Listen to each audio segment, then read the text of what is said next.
Baik, assalamualaikum warahmatullahi wabarakatuh. Nama saya Hendro Kartiko, NIM 61014191149 dari Rambol PCKRC, angkatan 19, Fakultas Ilmu Keluarga Universitas Negeri Semarang. Nah, di sini saya akan melakukan presentasi mengenai pendekatan pembelajaran tenis meja, di mana pada kesempatan kali ini saya akan memberikan pendekatan tenis meja untuk dapat melakukan pukulan shake dan bisa dilakukan di rumah ataupun di tempat-tempat yang luas di sekitar area rumah. Nah, langsung saja saya akan memberikan pendekatan itu pada siswa.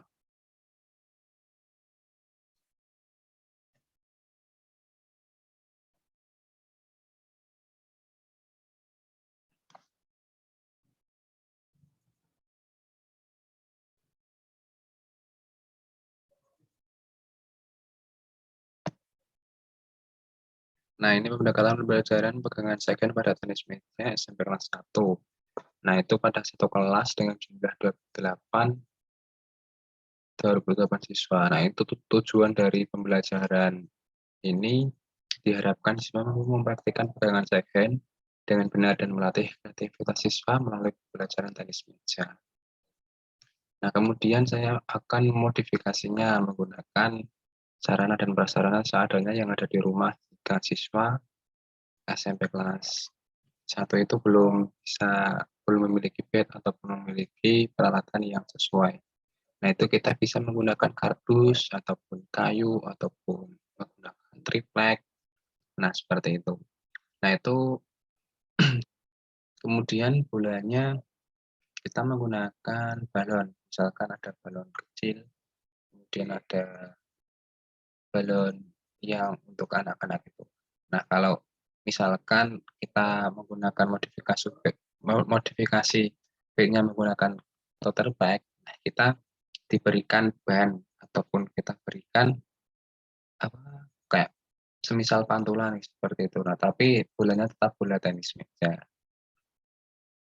Nah, ini cara membuatnya cukup cukup mudah. Kita menggunakan kardus, gunting, isolasi, menggunakan kayu, dan double tip.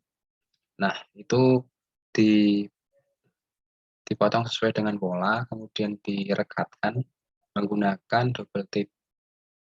Nah, kalau kalau sudah merekat dengan double tip, otomatis yang di tengah itu ada ini bilah bambu. Nah, ini bilah bambu untuk menguatkan di tengah agar pegangan bisa lebih kuat. Nah, kurang lebih seperti ini prosesnya dari memasangnya. Jadinya seperti itu. Nah, kemudian setelah membuat bed tenis meja, kita modifikasi lagi untuk bisa menggunakan lapangan tenis meja itu kita menggunakan meja. Misalkan di rumah ada meja dapur, kemudian ada meja makan, ataupun meja-meja yang tidak terpakai di rumah. Nah, kita bisa memanfaatkannya itu. Nah, ini seperti itu. Nah, di tengahnya itu kita bisa menggunakan net, misalkan ada buku yang ditumpuk-tumpuk ataupun kita menggunakan batu bata yang disusun secara sejajar seperti itu.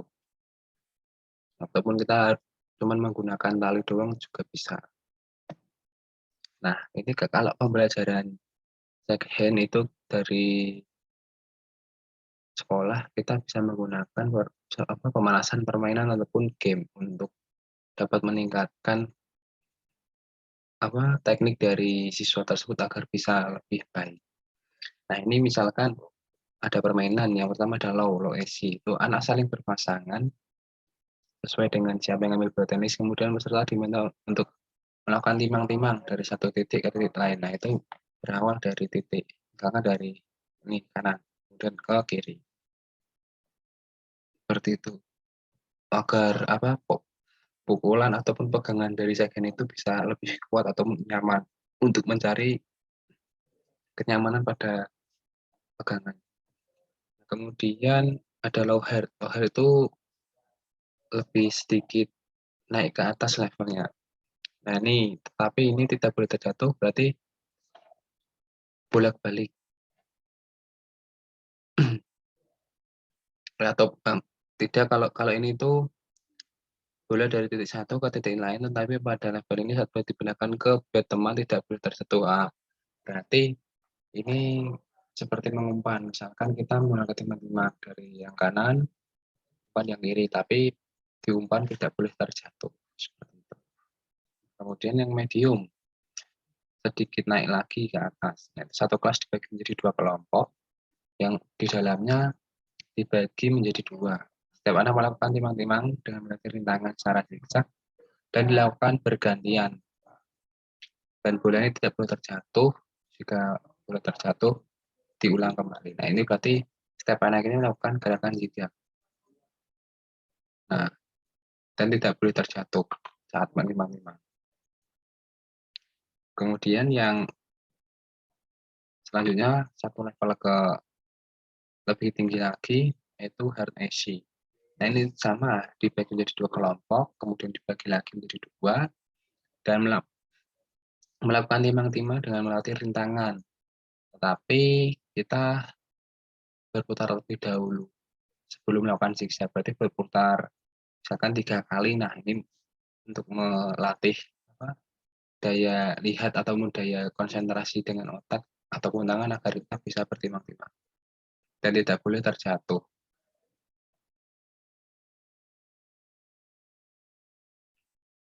Nah, ini yang hard up. Nah, ini sama, masih dibagi menjadi 2 kelompok dan dibagi menjadi 2, bisa jadi seperti kayak kompetisi seperti itu.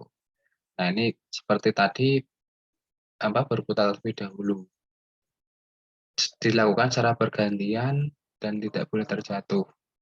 Jika boleh terjatuh maka diulangi lagi dari zigzag dari awal. Seperti itu kurang lebihnya. Nah, kalau dari pegangan jagen itu pegangannya kita seperti pada umumnya. Ini saya contohkan pegangan jagen.